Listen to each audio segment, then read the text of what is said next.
আসসালামু আলাইকুম। আপনারা দেখছেন কাগজের আলো সংবাদ। সঙ্গে আছি আমি শায়লা শারমিন। আজ আমরা তুলে ধরছি ময়মনসিংহের শম্ভুগঞ্জে আলালপুরে গড়ে ওঠা রাইস মিলের কালো অধ্যায়।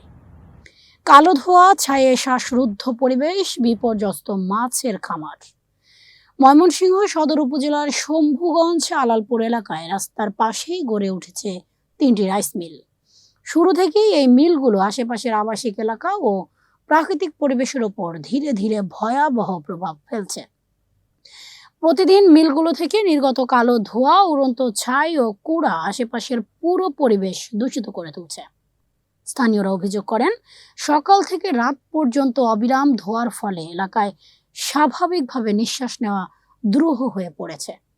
ছায়ের প্রভাব পড়ছে ঘরবাড়ি, গাছপালা ও খোলা আকাশের নিচে থাকা সবকিছুর ওপর। বিশেষভাবে ক্ষতিগ্রস্ত হচ্ছে এলাকার ফসলি জমি ও মাছের খামার। ধোঁয়ার ছাই ও রাসায়নিক কণাগুলো পানির সঙ্গে মিশে গিয়ে মাছের স্বাভাবিক বেড়ে ওঠা ও প্রজনন ব্যাহত করছে। একজন খামারির বক্তব্য, গত 1 বছরে মাছের আকৃতি ছোট হয়ে গেছে। কিছু খামারের অস্বাভাবিক হারে মাছ মরে যাচ্ছে। খাঁচার পানির রং পাল্টে যায়, অক্সিজেনের ঘাটতি তৈরি হয়। স্থানীয় আরেক মাছ চাষি বলেন, মিলের ধোঁয়া বাতাসের সঙ্গে ভেসে এসে সরাসরি খামারের পানিতে পড়ে, ফলে মাছের শরীরে রোগ দেখা দেয়। উৎপাদন কমে গেছে অর্ধেকে।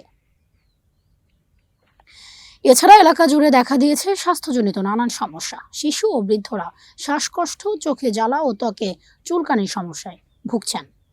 এলাকাবাসীর অভিযোগ, পরিবেশ ধ্বংস হয়ে গেল প্রশাসন বা পরিবেশ সংরক্ষণ সংস্থার পক্ষ থেকে এখনো কোনো ব্যবস্থা নেওয়া হয়নি। তাই জনস্বাস্থ্য ও জীববৈচিত্র্যের ওপর হুমকি প্রতিদিন বাড়ছে। আজ ধন্যবাদ জানিয়ে বিদায় নিচ্ছি আমি। নতুন নতুন তথ্য অনুসন্ধানী প্রতিবেদন পেতে আমাদের সঙ্গেই থাকুন।